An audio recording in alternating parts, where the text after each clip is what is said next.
The courtroom went still as she stumbled in, gripping her neck as if every breath caused pain. Cameras turned. Jurors leaned forward. Judge Judy didn't move except for her eyes. They narrowed, sharp and precise, slicing through the act. The woman had fooled insurers and drained sympathy for thousands. But she made one fatal error, underestimating the woman on the bench. And with one question, Judge Judy didn't just expose the act. She revealed a scheme far bigger than anyone in that courtroom imagined. But before we dive in, tell me where you're watching from. And don't forget to hit that subscribe button. The echo of her labored breathing still hangs in the air as she crosses the threshold. Judge Judy does not blink. She only tilts her head just enough to signal something isn't right. She drags each step as if gravity itself is punishing her. One hand clamped around her neck like it's the only thing keeping her upright. The cameras follow her, lenses whir softly, capturing every deliberate stumble.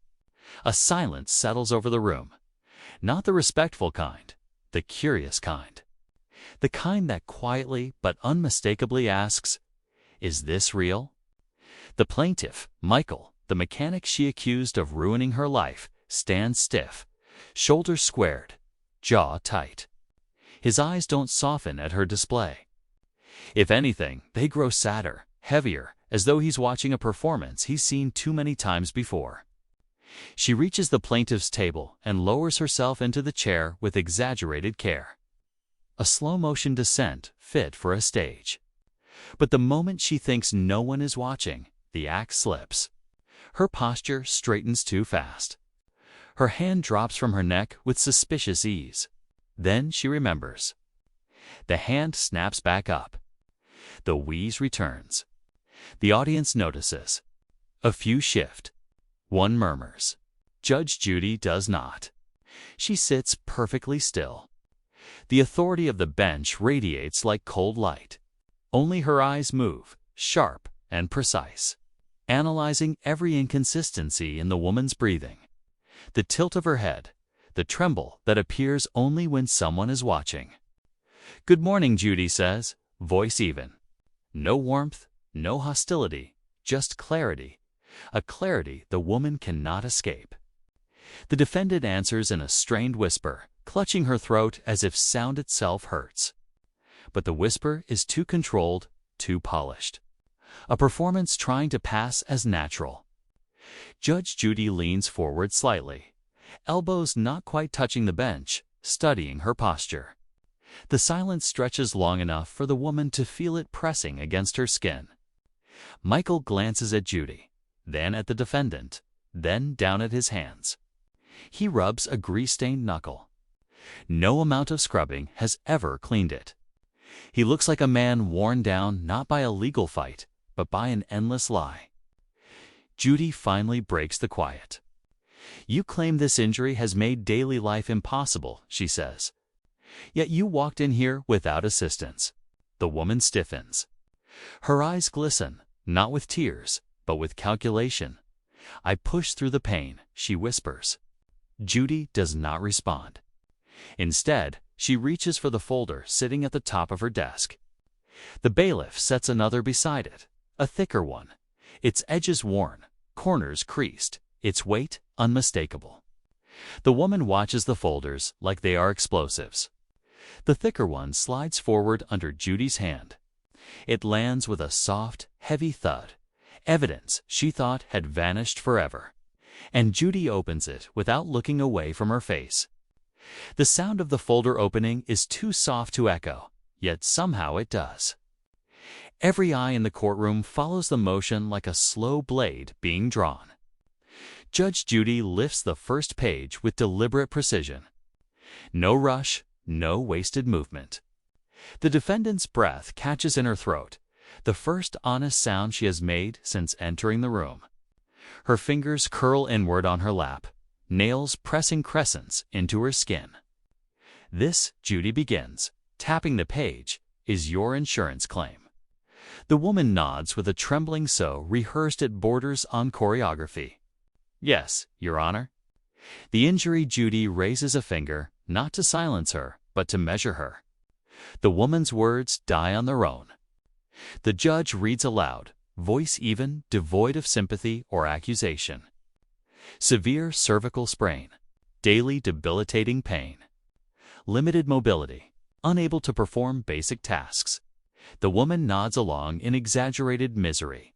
Adjusting her posture as though sitting upright contradicts her narrative, but Judy is watching her too closely for that. Michael, the plaintiff, shifts his weight. His face tightens at the word severe, a reaction Judy does not miss. She flips to the next page. Interesting. The date of injury reported here. She pauses. Letting the ink speak before she does not match the date you provided to this court. A ripple moves through the audience like a breeze over still water. The defendant blinks hard. I must have been confused when filling it out. I was in so much pain. Judy lowers the page and stares at her over the rim. Pain does not change dates. The woman's lips part, then close. Her eyes dart toward Michael as if searching for a lifeline she already burned. Michael clears his throat. Your Honor, there's something else. Judy nods for him to continue. I gave my dashcam footage to the insurance company the day it happened. They said they'd review it. Then he hesitates, frustration simmering beneath his calm exterior. It disappeared. The defendant stiffens. Her jaw locks. A flicker of fear, anger, and recognition crosses her face before she reignites the performance, lifting a hand slowly to her neck as if the conversation itself hurts her. Judge Judy does not look at her. She watches Michael instead, and you have a copy of that footage. Michael nods, his voice steady now. Yes, I kept one. The woman swallows. The sound seems loud in the tightening silence. Judy gestures toward the bailiff. Bring in the dashcam USB. The defendant's eyes widen. Not dramatically this time. Not with flair, but with something raw and unscripted. Real fear. The kind that does not rehearse well. As the bailiff steps forward, Judy taps the folder once, soft and deliberate. The truth has a way of resurfacing, she murmurs. The woman's grip on her neck falters. The performance finally cracks. The bailiff approaches with the USB resting in his palm like a piece of evidence too fragile to blink at. The courtroom tightens, breath by breath. As though everyone senses the performance is about to meet its first real mirror. Judge Judy gestures toward the monitor. Play it. The lights dim just enough for the screen's glow to wash over the woman's face. She tries to look away, but curiosity or fear pulls her eyes forward. The camera zooms in on her expression without needing to move at all. The footage begins with a shaky image of a quiet parking lot. Michael's truck pulls in smoothly. A pole stands at the corner of the frame. Nothing dramatic, nothing chaotic, just life unbothered and unbroken. Then her car rolls in behind him. Not fast, not reckless, just enough. She taps the pole lightly. A whisper of contact. A murmur ripples through the courtroom, soft but disbelieving. The kind of sound people make when they realize a truth they were not prepared to accept. On the screen, the woman steps out of the car. No limp, no hand to her neck. She walks a few paces, scrolling on her phone, laughing at something unseen. Her posture is fluid, effortless, a stark contrast to the trembling, fragile figure sitting in front of Judy. Now the audience shifts, the tension rising like a swell beneath the carpet. Then she sees the camera, and in real time on video, her entire body language changes. She straightens, hesitates, glances around to make sure she is being watched. Only after confirming the lens is pointed. Her way does she begin to rub her neck, slow and deliberate, as if preparing for a spotlight. In the courtroom, her hands clench around the edge of her table. Judy's eyes flick from the monitor to the woman and back, absorbing every inconsistency with surgical attention. On the footage, the woman bends, retrieves her purse, lifts it without strain, and walks to her car with an ease that contradicts every word on her insurance claim.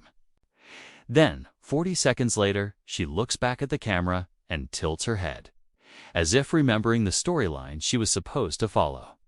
Her hand flies to her neck. Her steps become shaky, dramatic, overemphasized. The courtroom gasps again, louder this time. Judy leans forward, elbows resting on the bench. Her voice cuts clean through the stillness. "So your pain," she says quietly, "began only after you noticed the camera." The defendant opens her mouth, but no words form. Her breath falters, caught between denial and the weight of proof. Michael's shoulders drop slightly, relief mixing with the ache of months of accusation. Judy nods toward the bailiff. "Bring up the second clip." The defendant jerks her head toward the judge, eyes wide with something she can no longer disguise. Real panic. The monitor goes black for a beat, long enough to thicken the air before the next file loads. Judy folds her hands. "Let us see what you were doing before that camera turned on." The monitor flickers alive again, cold blue light washing over the defendant's face. She stops breathing for half a second, long enough for everyone to notice. The video begins with no dramatic crash, no chaos. Just stillness and empty parking lot, a quiet morning, a camera waiting like an unblinking witness. The woman's car sits parked neatly in frame, engine off, door slightly ajar. Then she steps into view. Not injured, not fragile, normal. Her stride is steady, confident, even. She walks past the bumper, checks her reflection in the window, smooths her hair, adjusts her jacket. Every movement carries intention, not pain. The courtroom murmurs. Michael tilts his head. She glances toward the corner where she knows the camera usually points, then moves back into frame, positioning herself carefully. She looks around again, making sure no one is watching. Judge Judy watches too. Her expression tightens, not in shock, but in confirmation. On the screen, the woman lifts her shoulders, rolls her neck once, twice, as though warming up for a performance. Then she takes 3 slow steps backward, eyes darting between her car and the camera.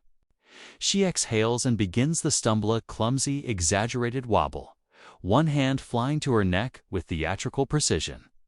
She rehearses it once, twice, returning to her starting position after each attempt like an actor dissatisfied with her take. In the courtroom, the defendant presses her nails deeper into her palms. The audience sucks in a collective breath. No one speaks. They do not need to. The truth is loud enough. The camera pans in slightly, capturing each artificial falter, each exaggerated wheeze, each calculated glance toward the lens. Judge Judy shifts forward just a fraction. "This," she says softly, "is what you described as a sudden onset neck injury." The woman's voice breaks into fragments. "I was disoriented." "I did not realize disoriented," Judy repeats. "You rehearsed your injury like someone preparing a monologue." The defendant's mouth opens, but panic strangles whatever excuse she reaches for. Her eyes gloss, not with tears, but with the collapse of control. The performance she constructed so meticulously now crumbles under the weight of a single camera angle. Michael's jaw tightens. He looks away, not in triumph, but in weary recognition of a truth he has lived with too long. Judy taps her nails against the bench, slow and deliberate, letting the rhythm punctuate the lie sitting in front of her. "I have seen exaggeration," she says. "I have seen panic. I have seen confusion. But this," she gestures to the screen, "this is planning." The defendant trembles, not dramatically now, not for show. This shake is real, the kind that arrives when a lie finally loses oxygen. Judy nods to the bailiff. "Pause it." The screen freezes on the image of the woman mid-performance. Eyes fixed on the camera she believed would help sell her story. Judy lifts a second folder, thicker, sealed, heavier with truth. "Then perhaps," she says, voice cooling like steel. "You can explain this report." The report hits the bench with a soft, cute ruby kiss, ruby kiss, ruby kiss, ruby kiss. Only ruby kiss, only ruby kiss, as the luxurious, cute, as a long-last kiss. No, live, unlasting, meave, ruby, ruby, he's. Reamute, q, macuse, reamute. We meet a lest, we meet lesses, it's acquisitive. Me meet, it's proad, it's a quor. My mid is of, coquette, me miss.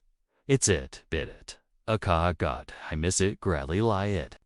Dense thud, quiet enough to sound harmless. Heavy enough to feel like a verdict waiting to be spoken. Judge Judy slides the document toward the edge of the bench. The woman's eyes lock onto it, pupils shrinking, breath quickening.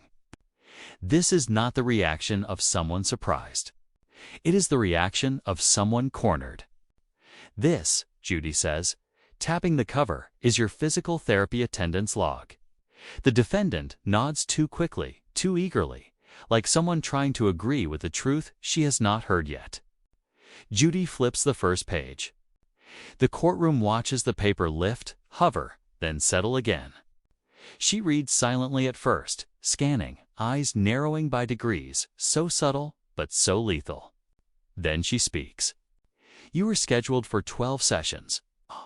The woman swallows hard. Judy turns the page, her voice slicing clean through the manufactured air of frailty. "You attended 0.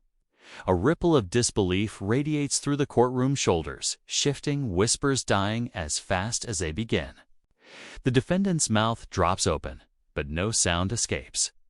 She lifts a hand to her neck again, but this time the gesture is shaky, exposed, almost pathetic. "I tried," she whispers. "They rescheduled. They messed up." "Do not blame imaginary clerical errors," Judy replies, her tone colder than the fluorescent lights overhead. "You never checked in.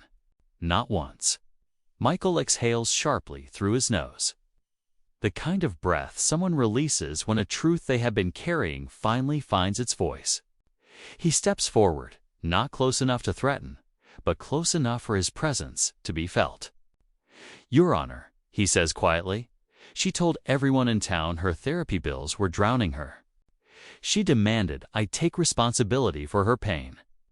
Judy studies him for a beat, her gaze softening at the edges. "And did she provide you proof of her treatment at the time?"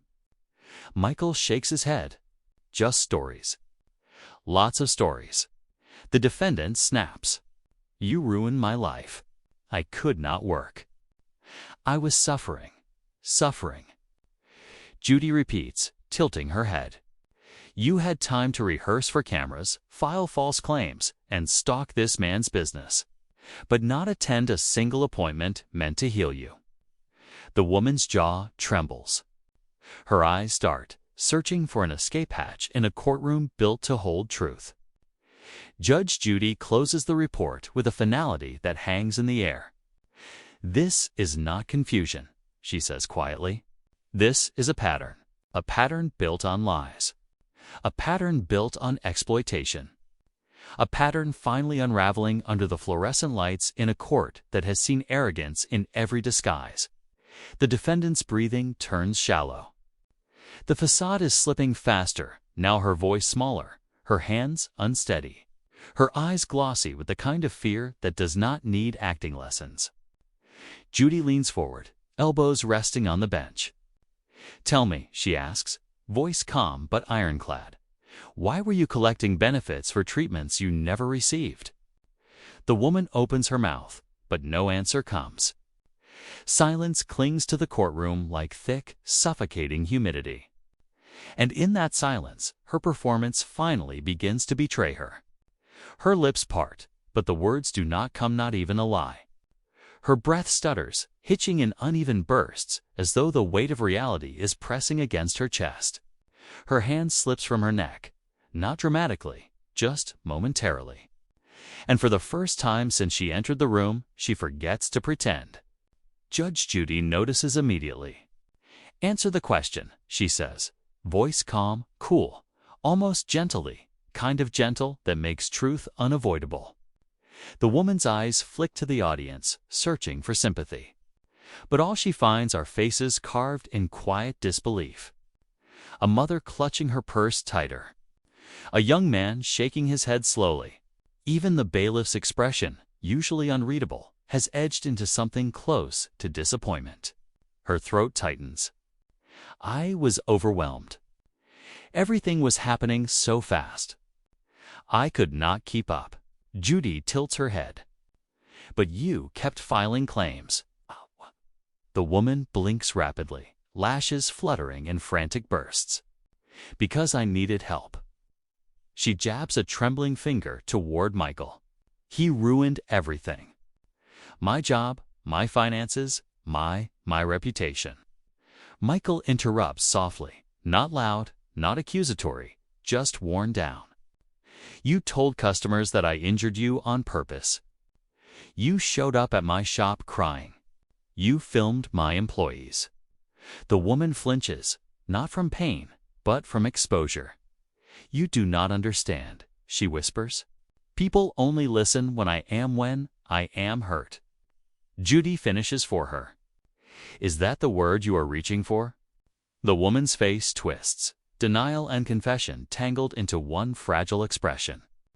Her posture folds inward, shoulders curved, elbows tight to her sides.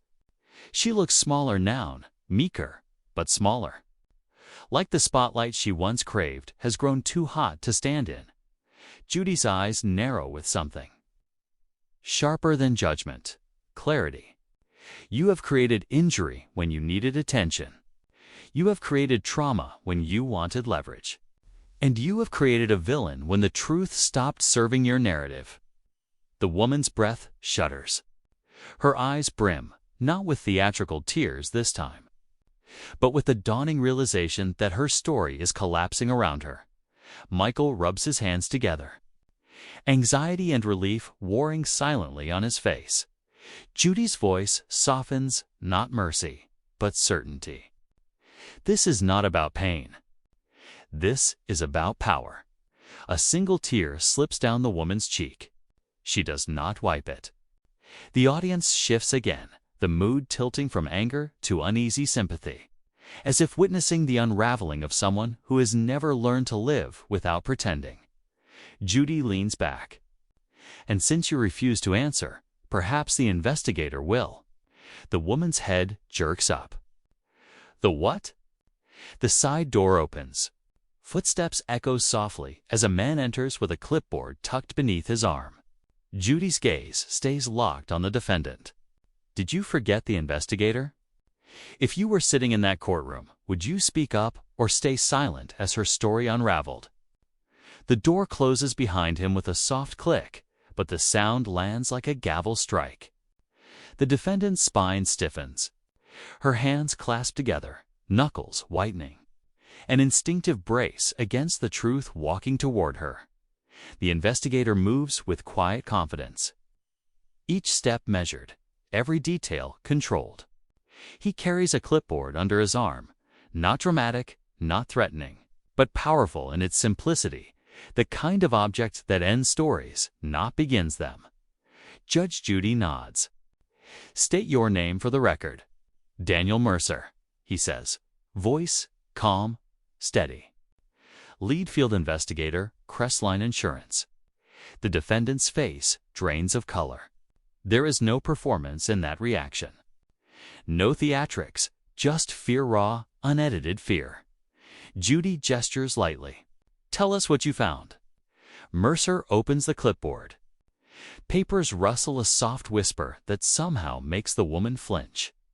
He keeps his tone level, unemotional. That is what makes his words cut deeper. During the 3-week observation period, he begins addressing the claimant. He nods toward the defendant. She engaged in multiple physical activities inconsistent with her reported injury. The woman jerks forward.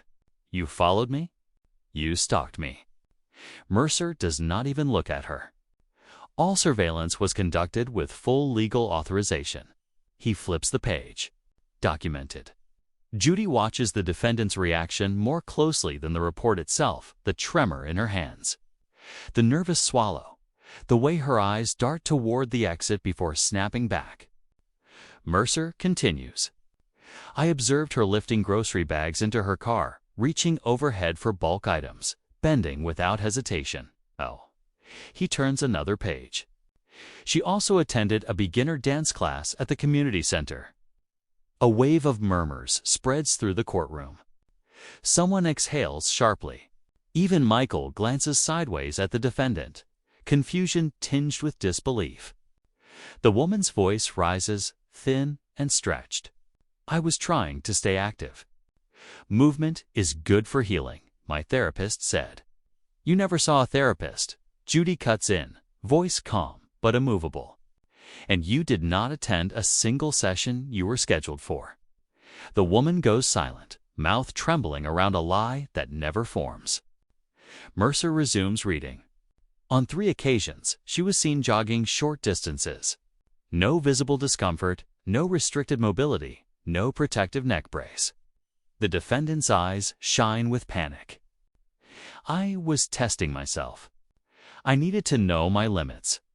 Judy leans forward. Your limit seems to be honesty. The woman's breath breaks. Her hands fly to her neck again, not out of pain, but habita mask slipping back into place. But too late. Everyone has seen the face beneath. Mercer lowers the clipboard. There is more. The defendant shuts her eyes. Michael's jaw tightens. The courtroom leans in. Judy gestures. Go on. Mercer reaches into his folder and slides a small printed photograph across the bench. Judy picks it up, studies it, then looks at the defendant with a gaze that chills the air. This, she says, slowly, was left on the plaintiff's car.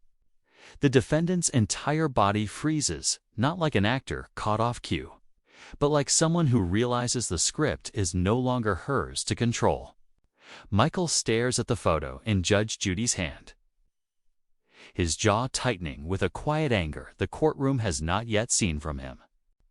Judge Judy lifts the photograph just high enough for the defendant to see a printed sheet of paper taped to a car windshield. 5 bold black words, each one sharp enough to cut through the courtroom's breath. Settle or suffer. The defendant's eyes widen, not in confusion, but in recognition, a flicker so small most people might miss it. Judy does not. She places the photo flat on the bench. This was found on the plaintiff's car, she says, her voice steady as a held blade. Outside his shop, early morning, before customers arrived. Michael inhales slowly, the memory tightening across his shoulders. I came out to load a part into a customer's trunk, he says, and this was waiting for me. The courtroom reacts a low murmur, a shifting of weight, the sound of disbelief spreading like a tremor. The defendant shakes her head rapidly. That is not mine. I do not threaten people. He is lying. No, Michael replies softly. You were angry. You told my customers I injured you for fun. You told my neighbors I was hiding something. His voice tightens. This was the next step. The woman stares at the photograph as though it might rewrite itself if she looks hard enough.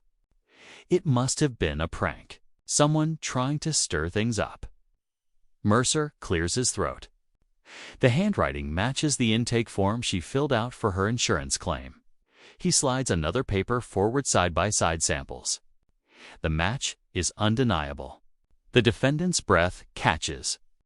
The panic that had been creeping around her edges now tightens like a vice. Judge Judy's gaze sharpens. You fabricated injuries. You falsified treatments. You harassed this man's business. And now we have a written threat connected directly to you. It is not a threat, she bursts out, voice cracking. It was just to get his attention. Judy's expression changes not to anger, but to something colder. Attention, she repeats. You are confused. This is coercion. She taps the words on the paper slowly, deliberately. This is intimidation. This is extortion. The defendant shakes her head violently, hands trembling. You are twisting everything. I just needed him to listen. No one listens unless something is wrong. Unless I am hurting. For a moment, the vulnerability in her voice is so raw that even the audience stills not out of sympathy, but out of the strange, sad clarity that comes when a lie reveals the wound beneath it. Judy studies her, eyes softening only enough to acknowledge the humanity unraveling in front of her. Pain, she says quietly, is not a strategy. The woman looks down, shoulders folding inward. Michael exhales, the weight of months settling deeper into his spine. Judy reaches for a sealed envelope that has been sitting untouched until now. Her fingers rest on it with unmistakable purpose. Because this, Judy says, sliding the envelope forward, is what changes everything. The envelope sits between Judge Judy's fingers, like a threat wrapped in paper. The defendant stares at it as if it might detonate. Judy does not open it right away. She just studies the woman, really studies her letting the silence expand until even the courtroom's fluorescent lights seem to hum quieter. The defendant's breathing grows shallow. A single bead of sweat forms at her temple, sliding down with the slow inevitability of truth. Finally, Judy breaks the seal. The tear of paper is almost delicate, almost merciful, but what rests inside is anything but. She removes a single sheet, official letterhead, crisp and clinical, and lays it flat on the bench. Her eyes skim the first lines and something shifts in her expression. Not shock, not surprise, but confirmation. This, Judy begins, voice steady, is a denial letter from your insurance provider. The defendant blinks rapidly. Denial. Dated 6 weeks ago. Judy continues, her tone dropping into a sharper register. You were informed they reviewed your claim and found clear evidence of exaggeration, inconsistencies in reported symptoms, and probable fraud. A gasp ripples through the courtroom soft. Sharp, collective. The woman shakes her head, hands trembling. No, I never received that. They never sent me. Judy slides the letter forward. It was delivered to your home. Signed for. The defendant freezes completely. The audience feels it the way her world stops on a single sentence. The way denial collapses when faced with proof she cannot outrun. Michael inhales slowly, his frustration melting into something heavier, something closer to sorrow. Judy continues, and yet, instead of accepting the denial, you filed this lawsuit. You escalated your claims. You harassed this man's business. You attempted to coerce him into settling. The defendant's voice fractures. I needed help. I was desperate. I thought if he just admitted what? Judy asks sharply. A fault he did not cause. Pain you rehearsed. Trauma you manufactured. The woman covers her face with both hands. Her shoulders tremble not theatrically this time, but with the weight of exposure settling into her bones. Michael steps forward, his voice low but resolute. Your Honor, all of this got worse after the denial. She showed up outside my house. She filmed my customers. She told people I was hiding something. Judy absorbs his words in absolute stillness. Then she turns back to the woman. You knew your claim was rejected, she says slowly, and instead of stopping, you doubled down. The woman lowers her hands. Her eyes are red. I did not know what else to do. Judy's voice softens, not forgiving, but understanding something deeper. You chose deception over truth. The defendant's breath catches, as though the words themselves cut. Judy folds the denial letter once, neatly, deliberately. Tell me, she asks, eyes locking onto the defendant's trembling ones. What exactly were you planning once the insurance money did not come through? Her mouth opens before her mind does, and the first word she speaks already feels wrong. The courtroom senses it, that frantic scramble to outrun a truth gaining on her faster than she can think. I was confused. She stammers, fingers twisting together as though trying to braid a lie into something believable. Everything happened so quickly. I could not remember all the dates. Judge Judy does not blink. Dates, she says, are facts. Confusion does not rewrite them. The woman swallows hard, nodding too quickly, then shaking her head, then nodding again. Her voice cracks. Maybe the letter came and I overlooked it. I was overwhelmed. Bills piling up. People judging me. Pain getting worse. Which pain? Judy interrupts, her tone sharp but calm. The one that disappears when you think no one is watching, or the one that returns the moment a camera points in your direction. The defendant's breath catches. Her eyes dart wildly, as if looking for a script she misplaced. She tries again. The pain fluctuates. Some days it is better, some days worse. And the day of the accident, Judy lifts a hand. You did not have an accident. You tapped a pole. Her voice slices the air with clean precision. And according to your own insurance report, you were incapacitated immediately. But in the video, she gestures toward the screen. You were laughing. The woman's face tightens. I laugh when I am nervous. You jog when you are healing. Judy asks. The defendant freezes, lips parting without sound. Mercer, the investigator, watches quietly, his presence seeming to shrink her further into her chair.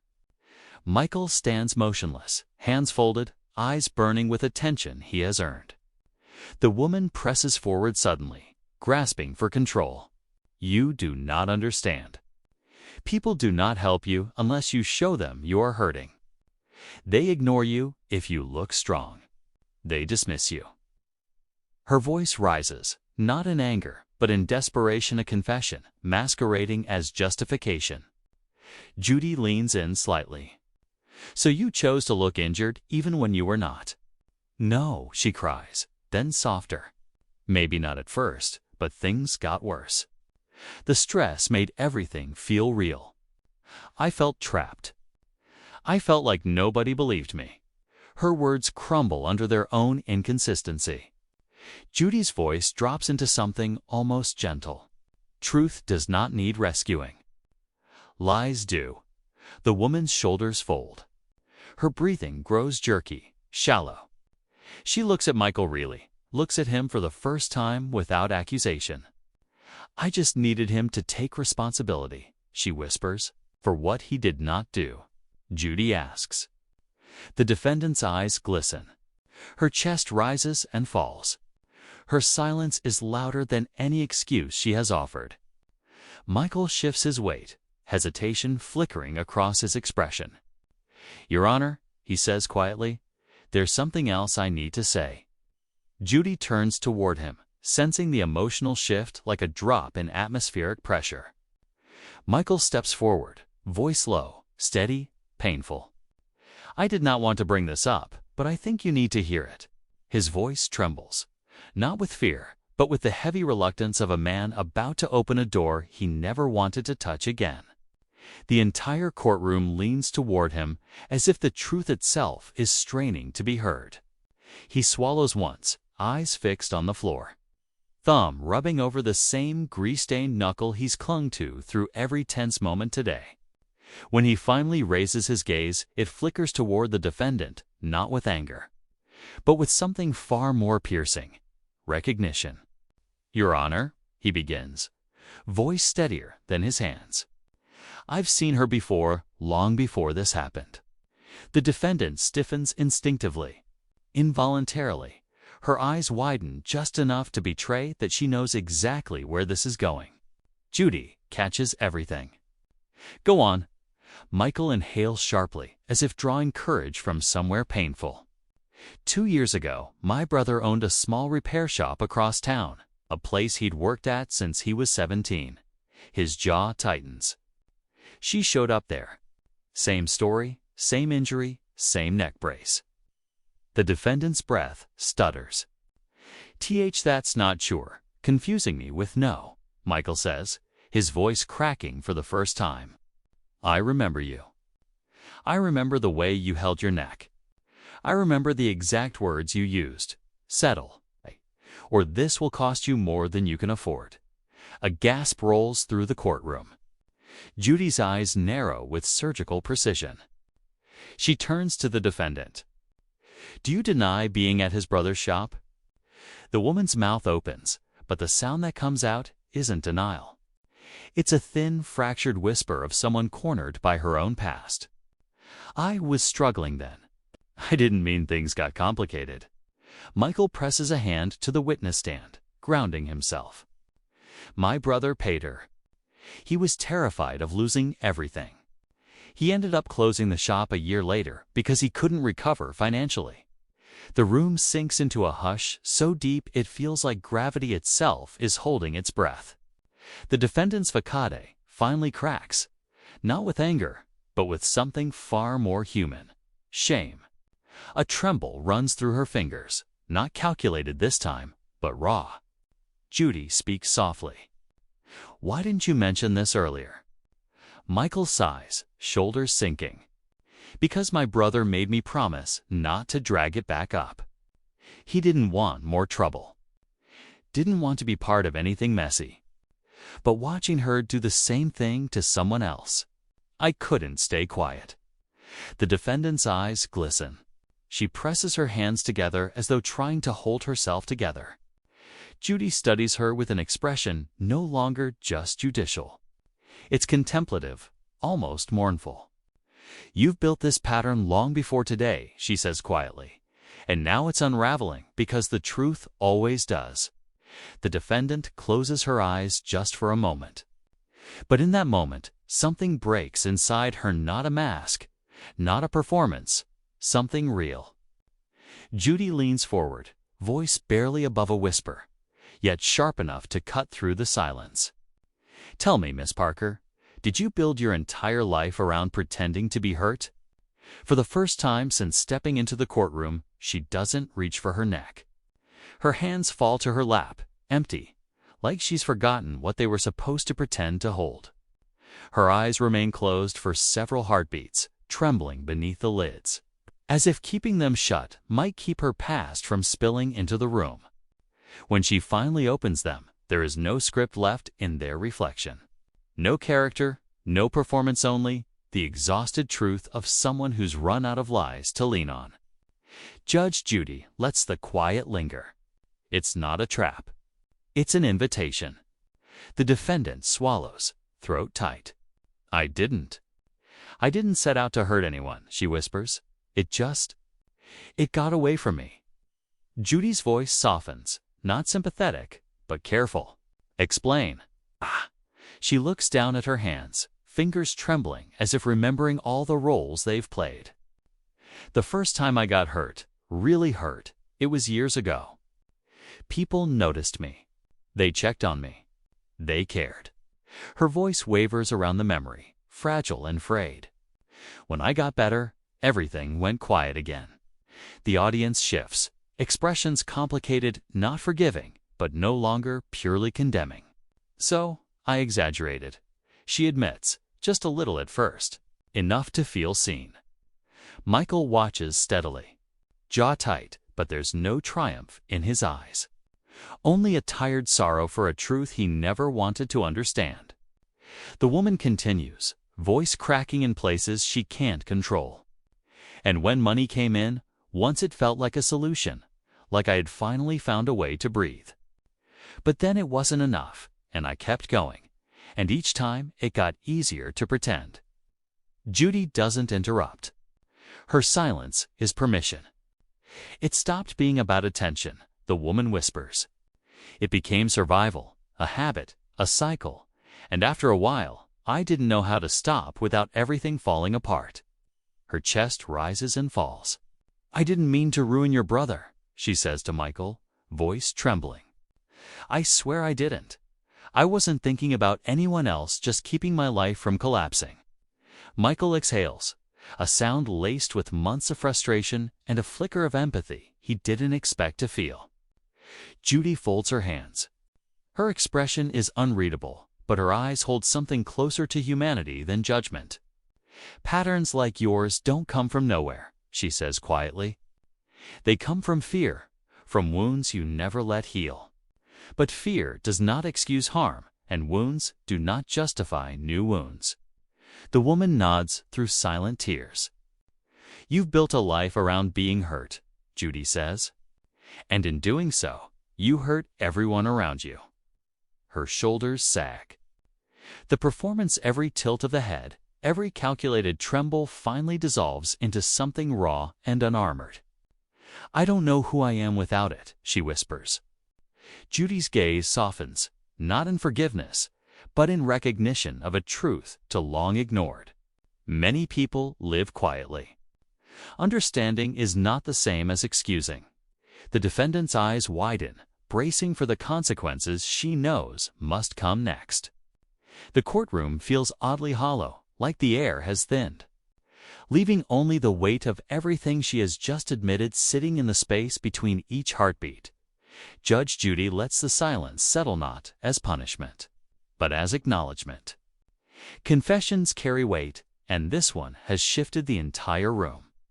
The defendant sits hunched forward, hands knotted, tear tracks drying unevenly across her cheeks. She no longer looks like the woman who staggered into the courtroom clutching her neck. She looks like someone who has finally run out of places to hide.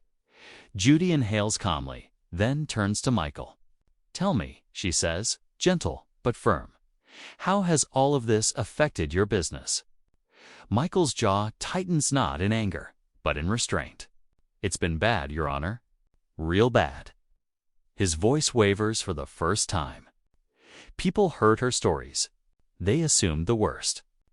"I lost contracts. Long-time customers stopped coming. Some strangers called my shop, threatening me, saying I hurt a woman for profit." A heavy exhale moves through the courtroom like a collective sigh. The defendant closes her eyes.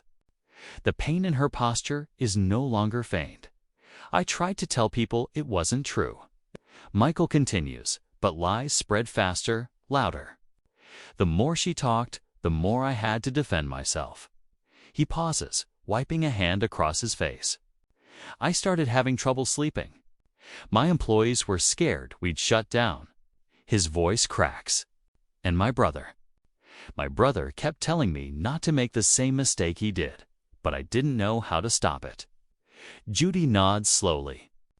The emotional toll is unmistakable, not dramatic, not exaggerated, but real. She turns to the woman. "Do you understand the harm you caused?"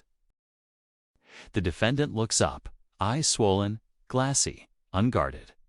"I didn't see it," she whispers. "I didn't want to see it. I thought I was only hurting people who could afford IT insurance companies, shops, strangers." She swallows painfully. Her voice trembles. But she doesn't hide behind her hands this time. Judy's expression softens, not forgiveness, but the solemn recognition of a person confronting themselves for the first time. "This is what deceit does," she says quietly. "It always reaches further than you intend." The defendant nods slowly, the enormity settling into her bones. "I'm sorry," she whispers, turning toward Michael. "I truly am. I didn't realize what I was destroying." Michael meets her gaze, hesitant, wary, but human. "Sorry doesn't fix everything," he says softly, "but it's a start." The woman's breath shudders, a quiet thank you hidden between exhales. Judy straightens. The soft edges of compassion giving way to the firm structure of justice. "Apologies matter," she says, "but restitution matters more, and accountability matters most." She reaches for her pad. The courtroom leans in as she prepares to calculate the consequences she hinted at before. Judy lifts her pen. The faint scratch against paper is sharp as a blade. "Let's discuss damages," she says. The defendant braces for the cost of truth. The scratch of Judy's pen is the only sound in the courtroom, a quiet, steady rhythm that feels more like a countdown than a calculation. Judge Judy sets the pen down with careful precision, then lifts her gaze to the defendant. For a moment, neither speaks. The silence becomes a weight, pressing gently but firmly against everyone in the room. These numbers, Judy begins, her voice calm but immovable, are not punishment. They are consequence. The defendant inhales sharply, gripping the edges of her chair, fingertips whitening. She no longer looks like someone awaiting a verdict. She looks like someone bracing for impact. Restitution, Judy continues, her voice steady. We'll cover the financial losses Mr. Lawson suffered: lost customers, damaged reputation, decreased revenue due to your accusations. She taps the paper once. You will also pay for court costs and the time he spent defending himself instead of working. Her shoulders collapse inward. Her breath shakes. A tear slips down her cheek, not theatrical, not performed, but carrying the soft heaviness of truth finally acknowledged. Judy's tone deepens, weighted with authority. And as for the insurance fraud, she says, this court will be referring your file to the appropriate civil investigative authorities, not to punish you, but because systems you manipulated deserve the opportunity to address your actions. A faint gasp ripples through the audience, but Judy does not pause. You attempted to deceive professionals, coerce an innocent man, mislead institutions. These choices have consequences beyond this room. The defendant nods slowly, tears streaming. I know, she whispers. I didn't realize how far it had gone. Patterns are like that, Judy responds softly. They grow quietly, and by the time you notice, they've already hurt someone. Her words hang in the room, not cruel, not sharp, just undeniably true. Michael watches her, jaw tight, but eyes softened. He does not speak. He doesn't need to. His expression alone conveys relief, mixed with the complicated ache of seeing the person who caused him so much harm begin to unravel for real. Judy folds her hands atop the bench. This moment, she tells the defendant, is not the end of your life. It is a reckoning, and if you choose, it can be a beginning. But beginnings require honesty first. The woman presses a trembling hand to her mouth as a sob escapes, not performed, not strategic, but human. The courtroom remains still, silent in the understanding that this is a turning point, whether she wants it or not.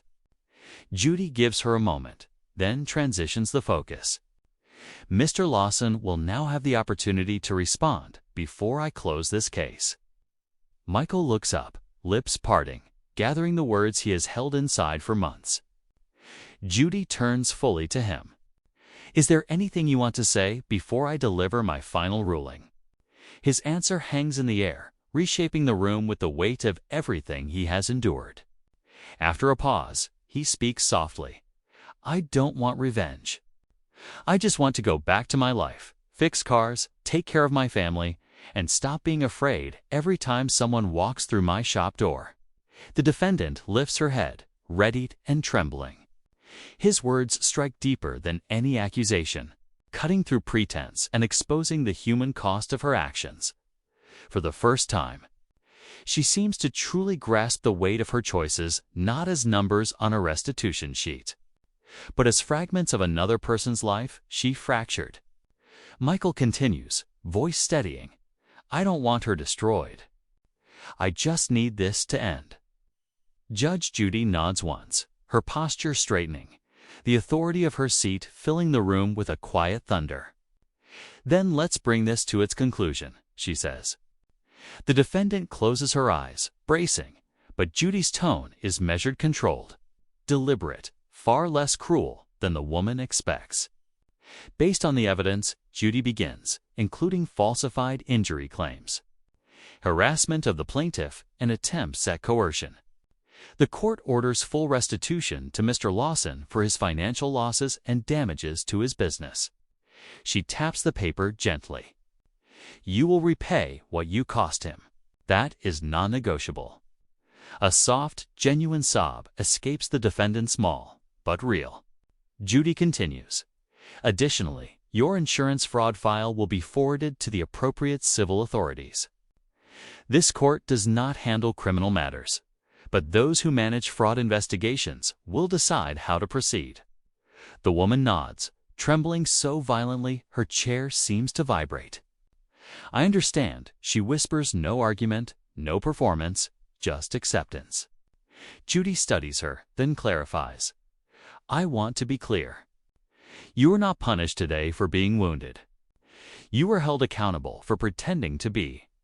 The defendant's breath catches a quiet, painful sound, marking the end of the persona she clung to for so long. Judy turns to Michael. And you, she says gently, showed remarkable restraint in the face of ongoing harm. Justice today acknowledges not only your truth, but your patience. Michael nods, relief softening his features.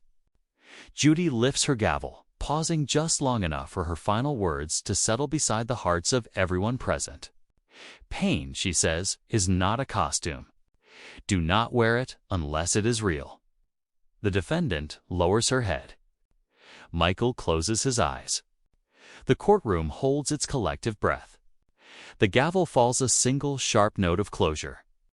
As people rise, the echo lingers, quiet, steady, unforgettable. Justice today did not roar. It whispered. And that whisper was enough.